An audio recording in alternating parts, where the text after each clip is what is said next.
পরীক্ষার হলে কিছু স্টুডেন্টের মানে ম্যাক্সিমামেরই একটা জড়তা কাজ করে, যেই জড়তাটার জন্য তারা ভালো করে ফলাফল করতে পারে না বা পরীক্ষায় ভালো লিখতে পারে না। এগুলা দূর করতে হবে। জড়তা পেস করার কিছুই নেই। যেই টিচাররা এখানে উপস্থিত থাকে পরীক্ষার হলে, তারা অত্যন্ত কর্তব্যশীল দায়িত্বশীল টিচার। তারা সবার সাথে যথেষ্ট ভালো বিহেভ করে, সর্বোচ্চ সাপোর্ট দেওয়ার চেষ্টা করে। হয়তো মাঝে মধ্যে এদিক সেদিক হইতে পারে, এটা তেমন কোনো কিছু না।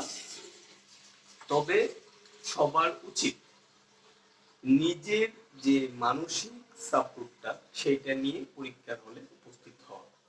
মানে অনেক ভালো প্রস্তুতি আছে মনে করো তোমাদের, কিন্তু তুমি পরীক্ষার হলে ভালো প্রেজেন্ট করতে পারো না, লিখতে পারো না, সেক্ষেত্রে তোমার এত ভালো যে প্রস্তুতি, এই প্রস্তুতি দিয়েও চাইলে তুমি ভালো কিছু করতে পারবে না। তো অবশ্যই মানসিক সাপোর্টটা প্রয়োজন। মানে মানসিক দুশ্চিন্তা রাখা যাবে না। হ্যাঁ, একটা টেনশন থাকবে, এটা আমাদেরও ছিল, তোমরা যারা পরীক্ষা দিচ্ছ তাদেরও আছে। তারপরেও মানসিক টেনশনটা একটু কম রাখতে হবে, একটু রিফ্রেশ রাখতে হবে আমাদের মেমোরিটা। তারপরে সেকেন্ড স্টেপের মধ্যে যেটা হয়, যদি আমরা সৃজনশীল প্রশ্নের আলোচনা করি, দেখা যায় 4টা কোশ্চেন থাকে একটা সৃজনশীল প্রশ্নে। ম্যাক্সিমাম স্টুডেন্টদের খ নাম্বার যে প্রশ্নটা, মানে প্রথম যে প্রশ্নটা থাকে, সেটা একটু এলোমেলো করে ফেলে। তো 4টা কোশ্চেনের মধ্যে টিচার সবার বেশি ফোকাস করে হচ্ছে খ নাম্বার প্রশ্নটার মধ্যে। এখন ক নাম্বার প্রশ্নটা যদি মিস্টেক হয়ে যায়, সেক্ষেত্রে দেখা যায় টিচার পরবর্তী যেই ইয়াগুলো আছে, যেই প্রশ্নের যে ইয়াগুলো আছে, যেমন খ, ঘ, ঘ আছে, এগুলা ভালো করে দেখে না। অনেকেই দেখে, অনেকেই দেখে না। এতে করে কিন্তু তোমাদের লস। সুতরাং আমি সবার উদ্দেশ্যে বলতে চাই, ক নাম্বারটা ভালো করে অ্যান্সার করার চেষ্টা করবা। আর আমাদের মধ্যে আরেকটা যেটা কাজ হয় বা দেখা যায় হচ্ছে, পরীক্ষার লাস্ট 30 মিনিট লেখা নিয়ে অনেকে খুব ব্যস্ত থাকে। হ্যাঁ, এটা অবশ্যই শেষ সময়, যেহেতু ব্যস্ত থাকাটা স্বাভাবিক, কিন্তু এই সময়টার মধ্যে আমাদের উচিত লাস্টের 15 মিনিট অথবা 10 মিনিট আমাদের সেভ করা। কিসের জন্য? রিভিশন করার জন্য। এই 15-20 মিনিট রিভিশন বা 10 মিনিট রিভিশন আধা ঘন্টা লেখার চেয়ে ভালো কাজ করবে। কারণ রিভিশন করার পরে দেখা যাবে যে বিষয়গুলো তুমি লিখেছো, সেই বিষয়গুলোর ভুলগুলো তুমি ধরতে পারবে, সংশোধন করতে পারবে। এটা খুব জরুরি একটা বিষয়। সেক্ষেত্রে আমাদের অবশ্যই উচিত রিভিশনটা করা। রিভিশন করলে আমরা একটা ভালো সাপোর্ট পাবো, সুবিধা পাবো। এই বিষয়গুলো অবশ্যই অবশ্যই আমাদের মাথায় রাখতে হবে।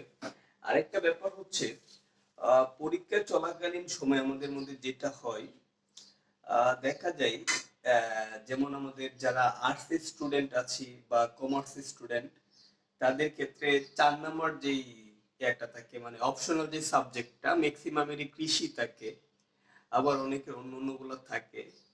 তবে কৃষিটা নিয়ে একটু আমাদের অবহেলা থাকে। যেমন দেখা যায়, অনেক হয়তো জানে না ফোর্থ সাবজেক্টটা রেজাল্টের জন্য কতটা সাপোর্টেড হয়। ফোর্থ সাবজেক্টটা যদি মনে করো তোমার রেজাল্ট আসছে 4.50 অথবা 4 পয়েন্ট সামথিং, এখন ফোর্থ সাবজেক্টে যদি তোমার এ প্লাস আসে, তাহলে তোমার এই রেজাল্টটা প্রায় 80 কাছাকাছি গিয়ে দাঁড়াবে। কিন্তু যদি এই ফোর্থ সাবজেক্টটা ভালো না হয়, তাহলে রেজাল্ট কিন্তু বেশি একটা আপডেট হবে না। সেক্ষেত্রে আমাদের অবশ্যই অবশ্যই আমাদের যে অপশনাল যে সাবজেক্টটা আছে, ফোর্থ সাবজেক্টটা আছে, সেটার মধ্যে সবার গুরুত্ব দেওয়া উচিত। এটা একটা ভালো দিক, এটা সবার করা উচিত। এটা করলে আমাদের জন্য একটা ভালো সাপোর্ট পরীক্ষার হলে আমরা পাবো, আর ফাইনাল রেজাল্টের জন্য একটা ভালো সাপোর্ট পাবো। তো কৃষিটা বা যাদের ফোর্থ সাবজেক্টটা আছে, সবাই একটু গুরুত্ব দেওয়ার চেষ্টা করবে। তারপরে আরেকটা বিষয় যেটা বলা অবশ্যই অতীব জরুরি, পরীক্ষা চলাকালীন সময় দেখা যায় যে ইজি যেই বিষয়গুলো থাকে, যেমন একটা সাবজেক্ট আছে ইসলাম শিক্ষা, এটা সবারই আছে কম বেশি। ইসলাম শিক্ষাটা একদম আবশ্যিক, এটা সবার জন্য।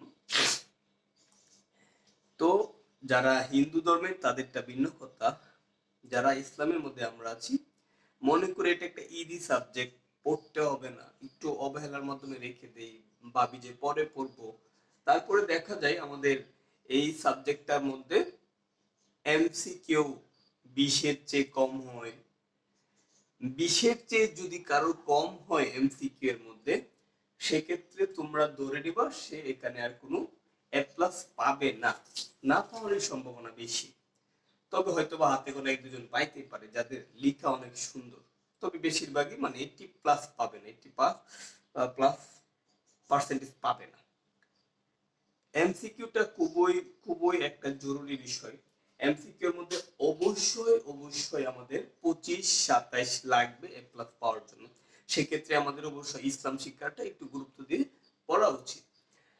হ্যাঁ, তারপর যদি আমরা খেয়াল করি, যারা আমাদের সায়েন্সের স্টুডেন্ট তাদের বাংলাদেশ ও বিশ্ব পরিচয় সাবজেক্টটা যেটা আছে সেটার মধ্যে খুব প্রবলেম হয়, মানে এ প্লাস উঠাইতে যায়। আমি যদি আমার নিজের ব্যক্তিগত জীবনের একটা বিষয় শেয়ার করি তোমাদের সাথে। আমার একটা ছোট ভাই মানে হচ্ছে পরীক্ষা দিয়েছে 24 সালে, অনেক ভালো স্টুডেন্ট। যেই ছেলে ফিজিক্স কেমিস্ট্রি হায়ার ম্যাথে 97, 95, 92 পায়, তাকে তো আর কিছু বলার থাকে না। সেই ছেলে সমাজের মধ্যে পেয়েছে 77, সেটা মানার মতো না, আসলে আমরা কেউই মানতে পারতেছিলাম না। এর মানে এইটা না যে এই দোষটা আমার ছোট ভাই, এটা মানে সে হয়তো ম্যানেজমেন্টে নিতে পারে নাই বা ওইভাবে পড়ে নাই, বিষয়টা পড়ে নাই এটা বলবো না, সে পড়েছে, অনেক ভালো স্টুডেন্ট। ওই গুরুত্বহীনতা অথবা যারা সায়েন্স স্টুডেন্ট তাদের ম্যানেজমেন্টটা বেশিরভাগ থাকে বেসিক এবং লজিকের উপরে, ছোট ছোট বিষয়গুলা, থিওরিগুলা, সূত্রগুলা মাথায় ওরা সহজে নিতে পারে।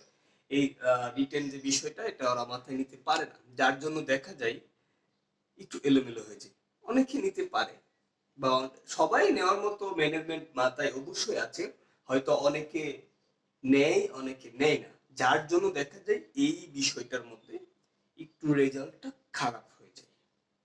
সবাই সমাজটা গুরুত্ব দেওয়ার চেষ্টা করবে। আবার সর্বোপরি বলতে চাচ্ছি সবার জন্য অবশ্যই অবশ্যই অনেক অনেক শুভকামনা। তোমরা ভালো রেজাল্ট করো, নিজেদের পরিবার এবং সমাজ এবং দেশের স্বার্থে এগিয়ে আসো। ধন্যবাদ সবাই, ভালো থাকবে, সুস্থ থাকবে, এই কামনা ব্যক্ত করে আমি আমার আজকের আলোচনা শেষ করছি। সালাম।